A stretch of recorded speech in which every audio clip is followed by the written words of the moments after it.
जय भोले की दोस्तों, the incredible vlogger and explorer channel पर आपका स्वागत है।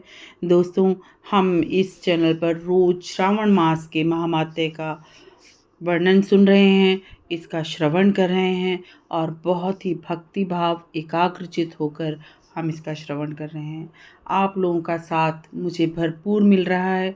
आप इसी तरह मेरे साथ बने रहिए, मेरे चैनल को इसी तरह सपोर्ट करते रहिए और मैं भी आपको पूरी कोशिश करूँगी कि आपको इसी तरह का ज्ञान मैं देती रहूँ। तो दोस्तों, आज हम 22वें अध्याय का श्रवण करेंगे। 22वें अध्याय में है सर्व काम फलप्रद संकट हरण व्रत। तो इसका आज हम श्रवण करेंगे दोस्तों। इससे पहले आपने अगर मेरे चैनल को सब्सक्राइब नहीं किया है तो मेरे चैनल को सब्सक्राइब करें, लाइक करें, शेयर करें, बेल आइकन दबाना ना भूलें ताकि बेल आइकन दबाने के बाद आपको मेरे हर वीडियो का नोटिफिकेशन सबसे पहले मिलेगा। और आप ये वीडियोस अपने दोस्तों को, अपने रिश्तेदारों को जो भी इस तरह की कथाओं का श्रवण करना चाहते हैं उनको अवश्य शेयर करें ताकि उनको भी इस महामात्य को सुनने का फल प्राप्त हो। तो दोस्तों, मैं शुरू करती हूँ हर रोज की तरह इस मंत्र के साथ।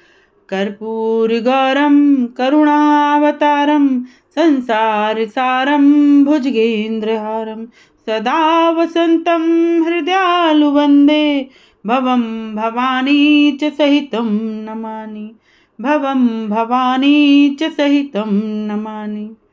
दोस्तों, ये मंत्र जो मैं बोल रही हूँ, यह मंत्र भगवान शिव को अति प्रिय है। ऐसा कहा जाता है कि श्रावण माह में आप इस मंत्र का उच्चारण एक बार अवश्य करें क्योंकि यह मंत्र भगवान शिव को अति प्रिय है और इस मंत्र को सुनकर वो बहुत प्रसन्न होते हैं। तो दोस्तों, आपकी श्रद्धानुसार जैसा भी आप कर सकते हैं, जैसा भी आप चाहें, जैसी भी आपके भक्ति भाव हो, आप इसका उच्चारण 1 बार, 5 बार, 11 बार, 21 बार, 51 बार, 108 बार, जितनी आपकी श्रद्धा, जितनी आपकी शक्ति और जितने आपके मनोभाव हों उसके अनुसार करें। तो दोस्तों, शुरू करते हैं 22वां अध्याय। 22वें अध्याय में है सर्व काम फलप्रद संकट हरण व्रत। भगवान श्री सदाशिव बोले, हे वत्स सनत कुमार, श्रावण माह की शुक्ल पक्ष की चतुर्थी तिथि को सब प्रकार के फलों को प्राप्त करने वाला यह फलदायक संकट मोचन व्रत किया जाता है। सनत कुमार बोले, हे देवादिदेव, हे तात, यह व्रत किस प्रकार किया जाता है, इसका पूजन किस प्रकार होता है और इसकी उद्यापन विधि क्या है, सो आप मुझे विस्तार से बताएं। आपकी अति कृपा होगी। तदुपरांत शिव जी बोले, हे वत्स, चतुर्थी को प्रातः ही उठकर शौच, दातुन व स्नान आदि से निवृत्त होकर पवित्र संकट मोचन व्रत धारण कर यह बोले, हे देवाधिपति, अब चंद्र निकलने तक मैं निराहार रहूंगा। अब आपकी पूजा अर्चना के पश्चात ही मैं भोजन ग्रहण करूंगा। आप मेरे दुखों का निवारण करें, इस तरह संकल्प धारण कर तिलों का, हो सके तो काले तिल हों, नहीं तो सफ़ेद तिल भी चलेंगे, उससे स्नान करें। तब समस्त कर्म पूरे कर गणों का पूजन करें। उपवासी को चाहिए कि वो अपने सामर्थ्य अनुसार 1.5 माह से 3 माह से या अधिक की स्वर्ण प्रतिमा बनाए। स्वर्ण उपलब्ध न होने पर चांदी अथवा तांबे की प्रतिमा बनवाकर पूजन किया जा सकता है। अति गरीब होने पर मृत्तिका की मूर्ति बनवाकर पूजन करें। समृद्ध एवं धनी प्राणी को कृपणता प्रदर्शित नहीं करनी चाहिए। पहले रमणीय अष्टपत्र कमल पर वस्त्र सहित घड़ा रखना चाहिए। वह जल से परिपूर्ण हो, तब उस पर स्वर्ण प्रतिमा स्थापित कर 16 उपचारों द्वारा तांत्रिक एवं वैदिक मंत्रों की सहायता से अर्चना करनी चाहिए। हे पुत्र सनत कुमार, पवित्र तिल से निर्मित घी के 10 लड्डू उसमें 5 गणाधिपति के लिए प्रदान करें। उस ब्राह्मण की भक्ति भाव से पूजा करनी चाहिए। तब अपनी सामर्थ्य के अनुसार दक्षिणा देकर विनती करें, हे प्रभु, हे देवाधिदेव, हे जगपालक, हे विप्र श्रेष्ठ, आपको बारंबार प्रणाम करता हूँ। दक्षिणा के साथ आपके लिए मैं ये 5 लड्डू प्रदान कर रहा हूँ। आप इन्हें ग्रहण करें, मुझे कृतार्थ करें। मुझ पतित पर आप उद्धार करें। मैंने जो भी अधिक या कम द्रव्य दिया है, हे प्रभु वह सब स्वीकार करें। मन भावन भोजन द्वारा ब्राह्मणों का सत्कार करें, फिर चंद्रमा देखकर उसे अर्घ दान में दें। अब आप उस अर्घ मंत्र का श्रवण करें। हे क्षीर सागर में निवास करने वाले, हे सुधारूप निशाकर तथा गणेश प्रतिवर्धन, आप मेरा यह तुच्छ अर्घ स्वीकार करें, मुझे कृतार्थ करें। इस भांति नियमानुसार एवं विधि से व्रत करने पर गणपति हर्षित हो जाते हैं और मनोवांछित वस्तुएं अनायास ही उपलब्ध हो जाती हैं। उपवासक को यह सब स्वीकार कर लेनी चाहिए। इस व्रत के फलस्वरूप विद्यार्थी को विद्यादान, धनेच्छु को धन, पुत्रेच्छु को पुत्र मिलता है, संसार से विरक्त प्राणी को मोक्ष मिलता है, बेकार को कार्य उपलब्ध होता है, रोगी का रोग भाग जाता है, कठिनाई में ग्रस्त प्राणी की कठिनाई हल हो जाती है, चिंतित रहने वाले की चिंता दूर हो जाती है। यह सब व्रत सब प्रकार के शुभ फलदायक होता है। उससे व्रत में धन संपदा एवं वैभव मिलता है। हे पुत्र सनत कुमार, अब मैं तुम्हें इसकी पूजन विधि तथा जप मंत्र बताता हूँ। प्रथमता ओंकार शब्द, फिर नमः शब्द, फिर हे रंभ के बाद मदोदित व उसके बाद संकट निवारण शब्द के चतुर्थ्यंत के बाद अंत में स्वाहा बोला जाता है। यह वास्तव में 21 शब्दों वाला मंत्र है। उपवासक को 10 दिशाओं की अर्चना करनी चाहिए। हे पुत्र सनत कुमार, अब मैं तुम्हें लड्डू बनाने का एक अन्य उपाय बताता हूँ। पवित्र घी से पूर्ण व तिल मिले व कतरी डले हुए मूंग के लड्डू बनाने चाहिए। वह उन्हें गणेश जी को अर्पण करना चाहिए। गणनाधि का पूजन विभिन्न नामों से करें। अब हे मुनि श्रेष्ठ, तुम उन नामों का श्रवण करो जो इस प्रकार हैं। हे पाप नाशक, हे उमापत्र, हे मूषका अरूढ़क, हे विनायक, हे प्रभुपुत्र, हे गणेश, हे सर्व सिद्धि प्रदाता, हे एक दंत, हे विघ्ननाशक, हे स्कंद गुरु, हे संकट मोचक, हे मामचंद्र, हे विद्यादायक आदि जिनके नाम हैं, आपको बारंबार प्रणाम है। हे पाप विनाशक, मैं आपके समक्ष नतमस्तक एवं विनीत हूँ। आप मेरे सभी शुभ मनोरथ पूरे करें। आप मुझ पर हर्षित हों। इस भांति आप मेरे शत्रुओं का विनाश करें तथा सद्मित्रों का प्रादुर्भाव करें। ऐसे विनती करके लड्डुओं का बायना अष्टोत्तम होम के बाद करना चाहिए। तब फलों के साथ 8 लड्डू रखें और इस भांति उच्चारित करें, हे गणेश, आपको हर्षित करने के लिए मैं यह सब ब्राह्मणों को प्रदान कर रहा हूँ। तब श्रेष्ठ कथा का श्रवण कर नियमानुसार अर्घ दें। हे वत्स, चंद्रमा को इस मंत्र की सहायता से 5 बार अर्घ दें। बोले, क्षीरोदान वशीभूत अग्निगोत्र एमदभूत शशिन रोहिणी के साथ प्रदान किए गए मेरे इस अर्घ को स्वीकार करें। उसके बाद क्षमा प्रार्थना कर ब्राह्मणों और देवों को मधुर भोजन कराना चाहिए। बाकी बचा भोजन परिवार सहित स्वयं भोग स्वरूप ले। इस भांति 4 या 5 मास तक व्रत करके 5वें मास में उपासक को भली प्रकार से उद्यापन करना चाहिए। प्रथम तो वस्त्रकुंड व सामर्थ्य अनुसार मूर्ति बनवा लें। उपासक को पहले वाली बतलाई गई विधि से अर्चना पूरी करने में भांति भांति के फूलों का प्रयोग करना चाहिए।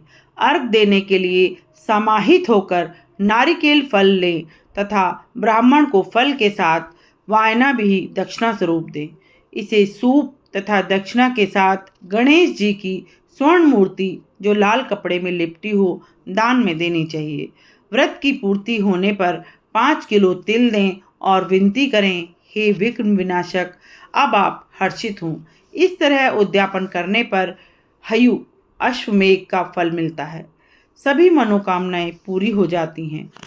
हे पुत्र सनत कुमार, मेरे बतलाने से पहले ही उमा ने 4 माह तक संकल्प प्राप्ति के लिए यह व्रत किया था, तो उसे 5वें माह में पुत्र रूप में कार्तिकेय को पाया। परमोपरम ऋषि अगस्त्य ऋषि ने समुद्रयान के अवसर पर जब यह व्रत किया था, तो उन्हें 3 माह के बाद विघ्नेश प्रसाद से सिद्धि मिल गई थी। हे महामुनि, जब दमयंती ने यह व्रत किया था तो 6 माह तक किया था, तो उसे अपने पति राजा नल के दर्शन हुए। चित्रलेखा, जो अनिरुद्ध की खोज में अति व्याकुल हो गई, या बाणासुर के यहाँ ले जाते वक्त प्रद्युम्न जब बेचैन हो गए, तो रुक्मणी ने अपने पुत्र को यह कथा कही, जो इस प्रकार है। बहुत वर्ष पहले तुम्हारा जन्म होने पर, जब मैं प्रसूति गृह में थी, तब तुमको राक्षस उठा कर ले गया था। उस पर मेरा हृदय विदीर्ण हो गया और मैं रोती और कलपती रही। मैं तुम्हें देखने को अति व्यग्र थी।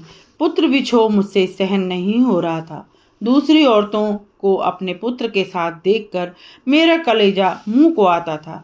उनके पुत्रों को देखकर मैं अपना पुत्र समझने लगती थी। उस प्रकार तुम्हारे वियोग में कई साल गुजर गए। तब प्रभु इच्छा से हमारे यहाँ महर्षि लोम का आगमन हुआ। उन्होंने मेरी दुखी दशा से द्रवित हो संकट चतुर्थी का व्रत करने को कहा। उनकी आज्ञा अनुसार मैंने यह व्रत विधि व नियमानुसार संपन्न किया। उसके परिणाम स्वरूप तुमने लौटकर शंबर को मौत के घाट उतार दिया। हे पुत्र, अगर तुम भी यह व्रत धारण करोगे तो तुम्हारा भी पुत्र लौटकर घर आएगा।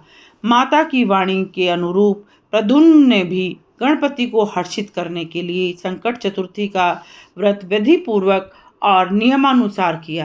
तब महर्षि नारद ने स्वयं आकर कहा, हे नरेश, आपका पुत्र अनिरुद्ध वाणासुरपुरी में है। तब नरेश प्रद्युम्न ने उस नगरी पर आक्रमण किया और अग्नि को जीतने के पश्चात अपने पुत्र के साथ अपनी पुत्रवधू को भी जीत कर ले आया। पुरातन समय में अन्य देवों ने भी विघ्नेश से प्रीत करने के लिए यह व्रत किया था। इस मृतलोक में इस व्रत के समान अन्य कोई व्रत अति फलदायक नहीं है। यह समस्त सिद्धियां प्रदान कर अनंत धन संपदा प्रदान करता है। यह सब तीर्थाटनों से प्राप्त फल से भी अधिक फल देने वाला है। मनोकामना एवं कार्य सिद्धि के लिए यह सर्वोत्तम है।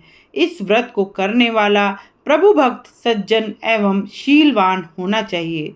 पुत्र शिष्य अथवा श्रद्धावान साधु को उपवासक उपदेश दे सकता है।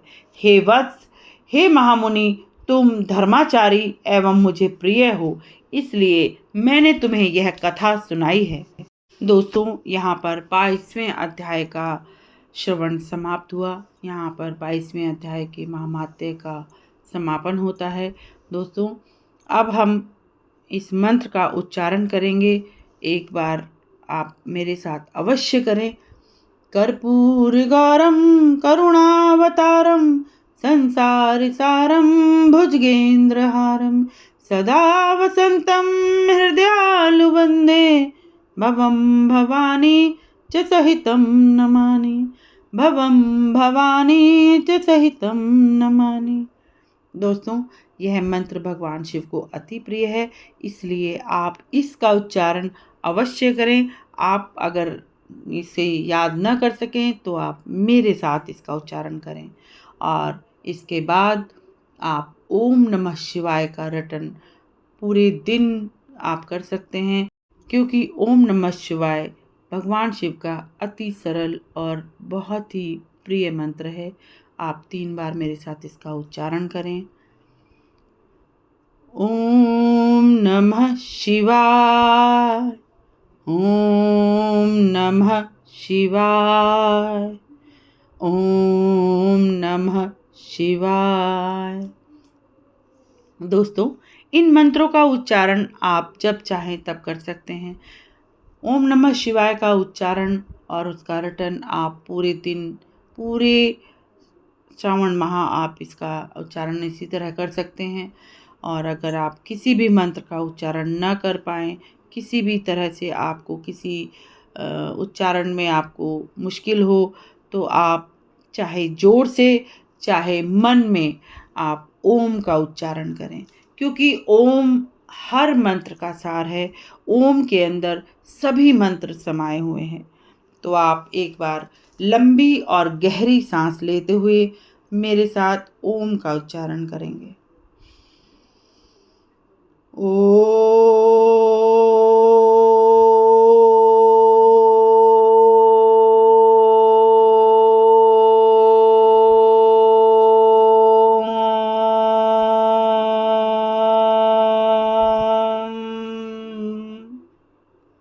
दोस्तों, आप सभी के ऊपर भगवान शिव की कृपा इसी प्रकार बनी रहे। आप सभी के मनोरथ सिद्ध हों। आप जो भी इच्छाएं लेकर इस श्रावण महामात्य को सुन रहे हैं, आपकी वो सभी मनोकामनाएं पूर्ण हों, ऐसी मैं भगवान शिव से प्रार्थना करती हूँ। और इसी कामना के साथ आज के वीडियो का मैं समापन करती हूँ। आप सभी की श्रावण मास के जितने भी व्रत और उपवास हैं वो सब मंगलमय हो। रक्षाबंधन आपके लिए बहुत ही मंगलकारी हो, शुभ हो। जय भोले की।